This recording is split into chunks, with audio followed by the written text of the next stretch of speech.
Hello and welcome back to the podcast. Woo! We haven't been here in quite some time, so Wow. this is pretty freaking awesome. We kind of are doing it on a whim, no? Yeah. We're just going to talk about some stuff. I don't even know what we're talking about. So, We're talking about life. well, you did tell me, and but feelings and all the juicy. I'm not gonna say that. That was gonna sound really gross. Me and Kayla literally haven't seen each other since October. it's been so long. We didn't. Did we film in October? I don't think so. No, I think we did. I think I had like a navy jacket on. Unless I came. No, that was September. Yeah, I don't that's think what we I'm saying. filmed in I don't October. think we filmed in October. Yeah, bro. That was like your birthday Bro. weekend. That was your birthday weekend. Bro.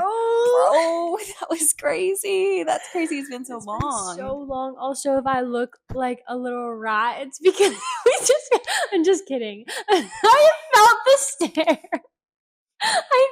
We don't do self-deprecation in this house, and I'm tired of it. I didn't say that the rat was ugly. I also said this house. This is literally not my home, but okay. And it's not a house, but we'll take it. It's a home. It is a home. But it's not a house. This is a house. This is a home.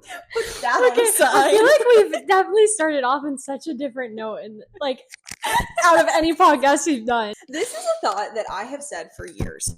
Oh, okay. I'm getting a little brain distracted. We're gonna jump. What's for a going second. on? What's going on? Do you know who Jake Shane is? Before you got off the No. internet. Okay, really funny guy, right? Really funny guy. Oh wait, can I say something? Sure. My cousin's wife. Did you just ask me if you could cancel something? It's just my cousin's wife. Okay, for you guys that don't know, I'm off social media for the year. Breaking the fourth wall. And I did not like let anybody know. Like I just like left. Like that was it. So yeah. So my cousin's wife, she went out to breakfast with my other cousin Olivia. Yeah. And was like, okay, so they sat down and she's like, so did Kayla fall off the face of the earth, or like what happened to her? Oh, because you were off of social media? I didn't think people would notice, but people are noticing. Oh, like, I I'm getting like definitely people did. messaging. I'm like, I just didn't. I definitely did, because all of a sudden I know nothing about your life, and I'm like, hello. Yeah, so it's What's crazy. going on? Yeah, I've had a few people like reach out. Some girl from my school, she reached out like the first like literally like 3 days of me not posting. She goes, "Hey girl, I just want to check and make sure you're okay. I haven't seen you post anything on your story." But like, I feel like I knew you enough to like, I wasn't surprised by you breaking off of social media, Yeah. because at that point you had already done mini breaks before Yeah. on like TikTok and Yeah. stuff. So I wasn't like, I figured, Yeah. I'd be let know if you were dying. Yeah. Well, you wouldn't know because I wouldn't. If I'm dying, I can't let you know that. But like your loved ones would at least like be like, oh, this person, you've mentioned her yeah. before. I should probably, let her know. We're not going to manifest that. Yeah. Anyways.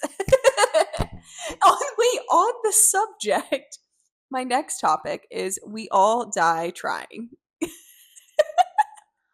Which is something I've talked about for a really, really long time, like since I was younger. And I think it's this concept that I feel like we are faced with in our 20s a lot more than any other stage in our life. And it's that we have to get our life figured out, that everybody's saying I have to get my life together. I have to get my life together. I need to get my life figured out. Like I have to plan what I want to do. I feel like that just comes to like social media, like expectations too, and like being indulged in seeing everybody else's lives and like just not like realizing that we're all on a different walk. We all are gonna not live up to our expectations or what social media or society has to say. I was about to say, I think it goes beyond social media. I think it's a societal thing, because I think it's been going on since before social media, that there's this expectation of this is what it means to be successful. I mean, that's without social media. Yeah. But I've said this for forever, like no one ever has it figured out. Like we genuinely all die trying. We all die trying to figure it out. And like maybe to some people that might sound morbid. So if you have an issue with death, I'm sorry. I don't. So that I wouldn't take you as the type to be like have an issue with death. I feel like you'd be content with it. No, I mean, based on like my beliefs and Yeah, stuff that's like what that, I'm like I know saying. where I'm going. So I'm happy to see Jesus. But Yeah, I'm like, I don't know. So I have had some conversations with people who are like, I can't talk about that. some Like, people, there's a lot of people where their fear is literally, actually, fear is always rooted in death, some yeah. way or another. See, I'm like, I don't care. Like, if it's, I say this all the time at work. Like, people get concerned about me sitting there by myself. I say, either it's my time or it's a really good story. And that's about it. You know what I mean? Yeah, I don't know. I think I do know a few people that are like actually afraid to even like just talk about the subject of death, which Yeah. I think is a little interesting. And like Speak up a little bit. I wonder like what like the soft like spots are in that. Like why is that? But not my business. So Yeah, I don't know. I guess I've been very gratefully content for quite some time now in my life. So go. I'm just like, cool. If it's tomorrow, it's tomorrow. If it's in, how old am I? If it's in 60 years from now, wow, why'd you do that to me? I didn't want to be here that long. Laura, yes, you will I'm just want to messing. be. You'll reflect back on this day and just be like, oh, Yeah, when we were right. young. I literally had this conversation because I work with a bunch of old people. I had this conversation the other day and I was like, as long as I'm able to go on hikes and go and do, like, I know 60 and people in the early 70s who go and travel and go on hikes in national parks and like do stuff.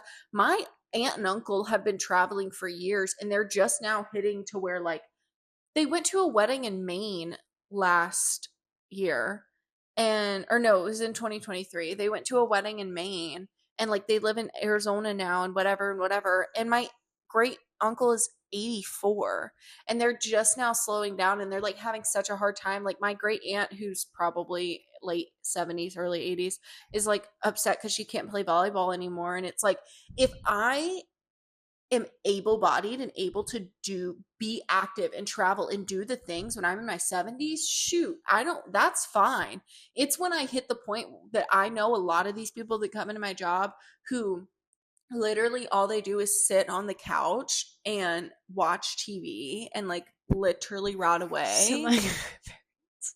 my grandparents, they do nothing. It's miserable. I Yeah. never put me away. I don't know. I never, never, ever, never, No, and I ever. get it if you're like in pain, like definitely. I don't want to just be sitting on a couch, like not being able to physically move. Like that's gotta be No, I'm good. not Count enjoyable. me out. I'm done. Great. I've lived a great life. I've already lived an amazing life.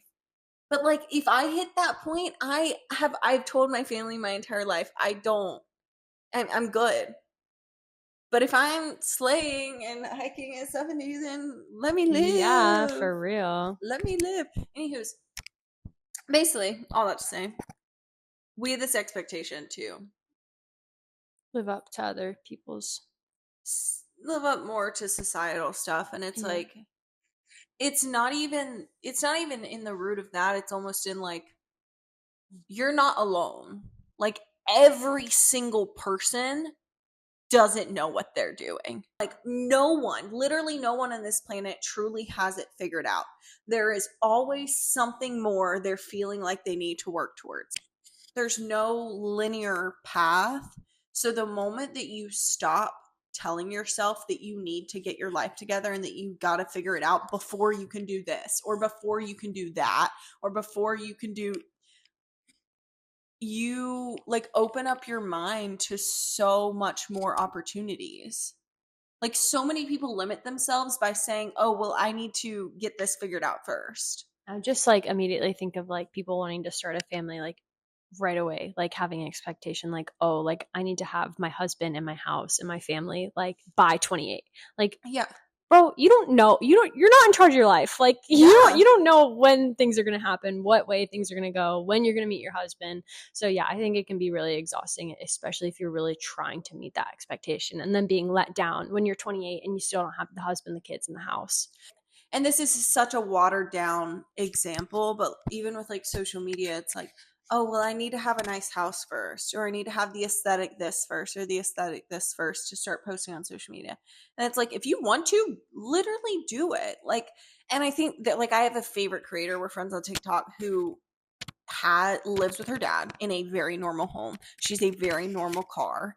She's a very normal bedroom. She has a very normal life. She commuted to college and she's made a business for herself without watering herself down to an aesthetic or a niche, which some people have that and that's their comfort space, and that's fine. Like if that's your thing that really you feel like reflects you in the best way possible, then that's great. I was just using her as an example of someone who didn't let not having her life together in the way that it's supposed to look online, right, and yet still made it work. Will you click the thing? Yeah. To see what the next thing is.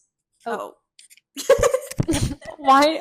Okay. Yeah, so like obviously self-criticism has like a more of a negative connotation, where self-awareness, like you're actually aware of your flaws and of your strengths. Self-criticism is basically like condemning yourself, where self-awareness is, I thought you were about to. Yeah. Is it? Yeah. Self-awareness is more so pointing out maybe a flaw that you have and making goals to put it in a different direction.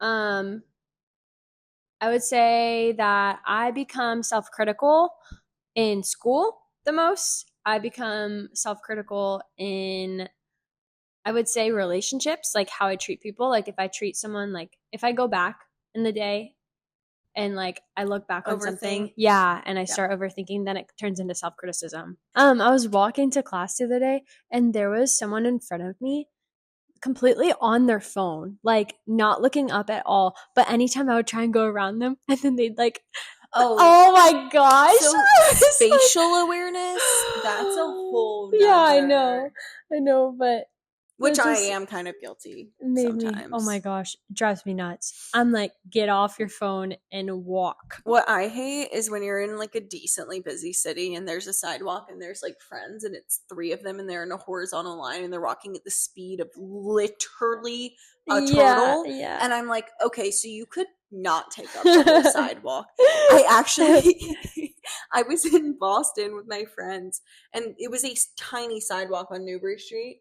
And we were walking, and there was this family in front of us, and they were walking so slow, and I did not realize out loud, I was like, why are they walking so freaking slow? I said it out loud, didn't realize it. Nothing changed, obviously. And then a couple seconds later, they all just stopped in the middle of the sidewalk. I said, excuse me. Yeah, no, that happens to me all the time too. I am such a excuse me girl. Like not in like a excuse me, I need you to apologize, but like an excuse me, I'm going somewhere. Like please scoot. Yeah. And it's not that I want to be rude, obviously. It's just like when you're on a tiny sidewalk, no, but you're in sometimes a big just city, like, and confronting something like that can seem rude, but it's like, no, I really just like want to go. Like, yeah, I just want to get in front of you. I don't mean it. I don't mean it in that like sarcastic excuse me. Like I genuinely just am trying to tell you, like, please scoot. Like I'm gonna continue on. Yeah, I've been there plenty of times. Like if you're gonna leisurely stroll, at least scoot over. At least. I mean, granted, I'm guilty of like someone wanting to like get past me too, but you're a single person. They can get around. I'm sure I could have been in a group. Like I know it's happened to me for sure, more than once. But when you're the other person, it's it's like one of my biggest pet peeves. Yeah. All right. I don't exist to be pretty. This is interesting. It is. I think it was a TikTok that I saw. I was going to say this reminds me so much of social media.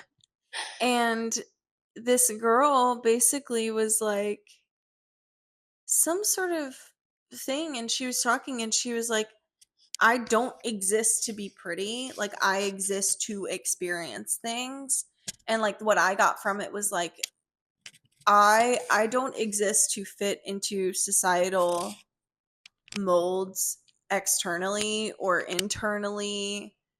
I exist to experience the earth that we've been given. I exist to create loving friendships. I exist to experience the nature around me. I exist to laugh hard. I exist to create what I want to create with the tools I've been given. I exist to do things that bring me joy and to feel emotions and to feel sad and to Mm. feel upset, because I think we oftentimes forget that those are important.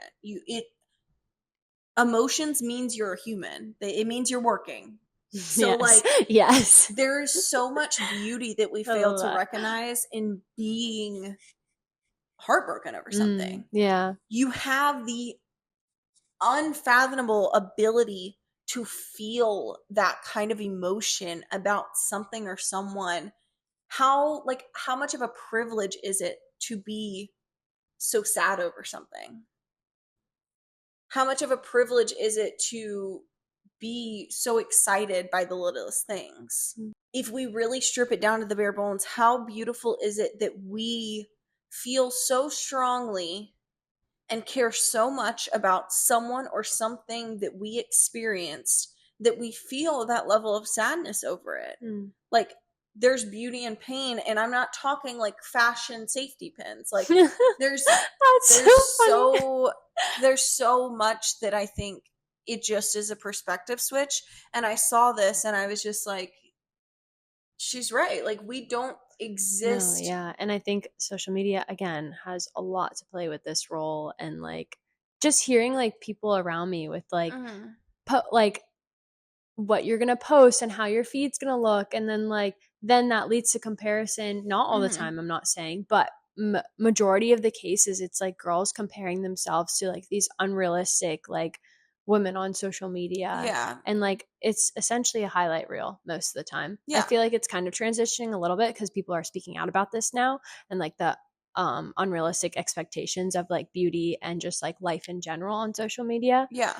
But I kind of just lost my thought of where I was going with that. But yeah, I just feel like this self comparison and like people just striving to look like other people, it just puts them down in the dumps at the end of the day. And like Yeah. I see a lot of girls that just base their lives around like looking a certain way or like making sure that their feed and their life looks a certain way. Yeah. Yeah. And I know we've talked about this before because I feel like we both had very different experiences when it comes to social media.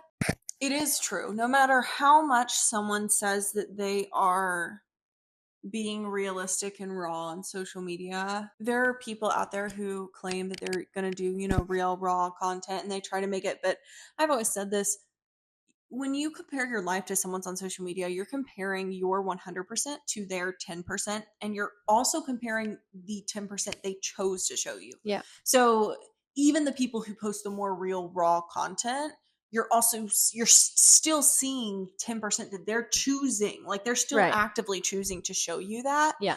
And there is, it is good to have more of that on the internet. What you're saying about the highlight reel, like I have expressed before, for me, my social media definitely is a highlight reel, but it's the way that I romanticize my life, and not to make it seem as though I have a better life for somebody else, No. but as a space for me to go back when I'm feeling upset or down or frustrated with where I'm at in life, unsuccessful, whatever that may be, and go back and look and say, you have seen beautiful places, you have amazing friends, you've Mhm. experienced these beautiful things.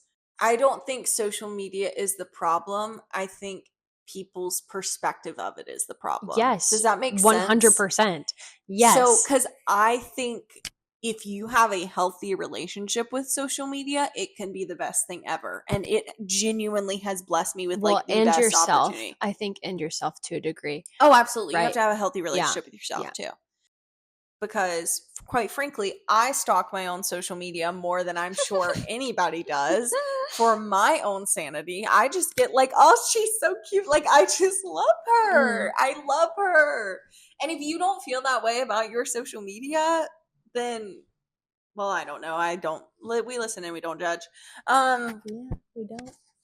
Do you have any more thoughts? No, Are you not sure? really. Yeah, I like this next one that we're going to though because I relate a lot to it. Okay. You want to start then? Yeah, being good at a lot but never great. I feel like that's me. like I don't have like a like niche like thing that I'm like really good at. Like I excel at a lot of things. I excel. One of the two. Are you trying to say succeed? No, like Okay. I exceed in a lot of things. Exceed is like going past, like going over. Excel is like doing really well, like going up. Yeah, okay, so it's not the word I was looking for. It's okay. Both of Okay. them aren't. But Not I'm stupider? pretty like yeah, I couldn't believe that was a word, bro. I My actually don't gosh. know. So like, okay, yeah, so like I know how to work a camera, but I'm Yeah. not like the best person at like the best photographer. I know how to play the ukulele, but I'm not the best at it. I know how to bake, but I'm not the best at it. Like there's a lot of things that I know how to do and a lot of things that I have interest in getting better at, but it's never been to a point where like I feel like if you're really good at something like take my best friend Jaden, for example, back home. Like she's really good at photos and and like also just networking herself and building a business that she's exceeded like crazy in the past year. She's like traveling everywhere. Yeah. So like that's what I mean. Like I have, and maybe I just haven't found it yet. Yeah. I definitely haven't found it yet. Or maybe I have, but I haven't exercised it enough. Yeah. But yeah, I just feel like there's a lot of things that I do and that I can do, but there's not like that one thing where I'm like, yeah, like that's my thing. You know what I mean? Yeah. No, absolutely. I think I feel a very similar way, and it's shown itself in so many aspects of my life because I go back, I think about volleyball. That's like where my mind goes.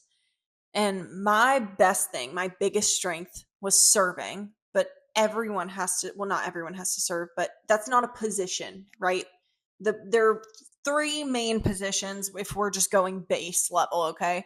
Someone who passes, someone who sets, and someone who hits. Now there are multiple passers, multiple setters, multiple hitters most of the time, like yada yada yada. We're not getting into the specifics. I did a little bit of everything, but I was never the best hitter. I was never the best setter, and I was never the best passer. And then as I started to grow older, I realized it was very similar when I was trying to figure out what I wanted to do, like career-wise. I had all these interests, and they were all over the place. Like, I mean, everything from sports medicine to graphic design, which I ended up landing on, to criminal. Like I did the criminal law pathway in high school. Like I wanted to go into forensic psychology or in the foster care system or social work or like therapy. I wanted to be a child trauma therapist for forever. As we were talking about being good at a lot but never great, with all the career paths that I'm interested in, loving them all equally, but like not knowing which one I wanted to do, like genuinely not having a favorite. It's like most things I can learn and catch on and I can do, but I'm never going to like, or I've not experienced yet being like truly just like, this is my thing. You know what I mean? Yes. Yeah. That's me. That's me. Because like for a long time, like even with my, like now relating back to my life and like photography, like for a long time I thought that like, oh, like this was my thing. And then I really got into it and started that business and I was like, oh, like I don't really know if this is my thing. And I'm still kind of unsure because I still have such a big heart for it, but it's not like, I feel like it's like, again, I'm good at it, but I'm not like crazy good at it, you know, enough to pursue a business in it like that. So for example, I'm sure you had no thing with like advertising or whatever in high school. Like I'm sure like that wasn't really a thought on your mind. Nope. And you've picked up and done it, and I'm sure you do great. But it's like, would I be right to make the assumption that like you're passionate about it? Sure. But it's not that fire that some people talk about when they talk about their careers or their sports or whatever, where it's like, they're like, this is what I meant to do. Spinning off on that, I feel like that comes with experience though. Like the longer that you're saturated in an advertising environment, then you've like pushed into that like excelling point. But could we argue that that goes along with our previous conversation of it's never going to be the perfect time, that that's not necessarily always true? That, I mean, because I'm talking about longevity, though. I'm not talking about like. You're talking about, okay, but you're talking about excelling. Okay, you're talking about excelling in your career, like on paper. I'm talking about excelling in your feelings about your career. Okay. Yes. Okay. Like you feel like you're doing a good job. Yeah. It's something you're passionate about, sure. But if someone said, give me 2 words to describe yourself, your first word isn't going to be advertiser. Like, I love advertising. Like, no, definitely not. Where it's like, there's a lot of college athletes who one of their first words would be like athlete. Right. That's their thing. Yeah. Where it's like, I don't know, again, I'm not trying to assume, but I feel like if we feel similarly about this, like, I don't have like a thing that I'm just like, that I'm great at. That is my top, like, number one, quote unquote, selling point of whatever it is. It's like, I'm good at this, and this. Yeah. But not good enough to get me this or get me that, you know? Yeah. Or just be on top of everything else that you're interested in, really, is like how I see it, like putting something on the trophy. Yeah, exactly. Yeah. Like looking at careers, it's like, I would assume, I know I picked mine via pros and cons. Did you pick yours just through sheer just yeah, like we just but throw the a thing ball, is, like, throw a dart. Yeah, kind of. Because like, it's like we could be interested and passionate about nearly anything, I feel like. Yeah. Well, it's because I just like love creativity, right? Yeah. And I still love photography. And so I was thinking that they kind of correlate in some ways. And I was like, yeah, I would enjoy designing. I like grabbing people's attentions and like in an advertising way. Yeah. So yeah, that's kind of how I picked it. But it kind of was just like, yeah, you know what? I think I'll do it. And that was it. No, I'm so white or black, like on that kind of stuff. I'm 100% or 0%. Like, I know I could never work in the healthcare field. Like, that is not meant for me. That is not my journey. It is somebody else's, but it is sure not mine. But outside of that, it's like throw a dart at almost anything. And I'm like, I could enjoy that. I could do that. I could be like, you want to go play pickleball? Oh, we'd eat. Yeah. We'd probably beat him. Yeah. I've already tried, trust me. We should. I still haven't. Yeah. Anyways. That's okay. Okay. We're going to wrap this up. Kayla has to go get ready because we have different schedules on getting ready. And we're going to dinner. Having a girls' night. Woo-hoo. Best ever. Yeah. We got interrupted there for a little bit, but we're back to regular schedule program. Okay. So I'm going to close this out, Kayla. I love you. Thanks for watching. Love you. Thanks for watching. Don't know when you'll get another one. I hope you enjoyed this more deep talk. And deep talk. Yeah. Did I say that really country? I don't. Kind of. Oh geez. Oh geez. Oh geez. Oh geez. I think maybe it was just me. I don't know. No, it was probably me. I hope you enjoyed this more deep talk. If you want to hear more of it, let me know, or I can come up with other questions. But had a blast. Peace and love. Party people. Bye. Bye.